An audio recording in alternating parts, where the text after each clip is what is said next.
So check this out. Ever since this planet has been, I don't know when the actual planet came into being, but one thing is clear and is part of the human existence. Well, it's actually part of the natural order, and that is change, right? So change is something that none of us can escape.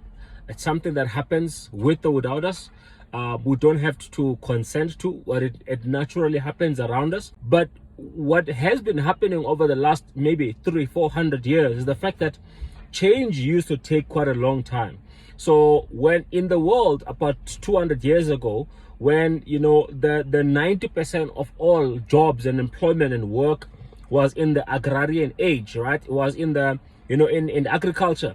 Right now you'll find that less than 5% of the human population is basically finding employment in the agricultural that has been okay because of the fact that change used to take a long time to come into effect. What is clearly the norm in the 21st century is the fact that change is accelerating. We live in an era of accelerated change, right?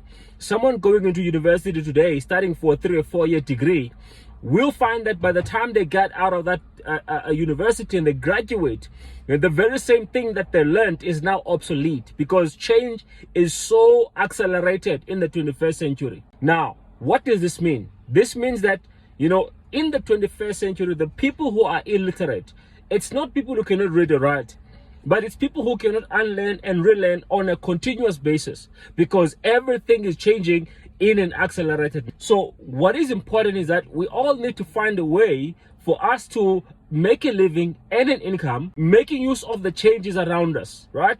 We need to find a way of leveraging on the change that is happening around us, right? So that even if what happens in the next, no matter what happens in the next 10-20 years, but we're able to still remain relevant in our ability to basically earn an income. So remember what I said. The illiterate of the 21st century, it's not those who cannot read or write, but it's those who cannot unlearn and relearn at the same time. Cheers.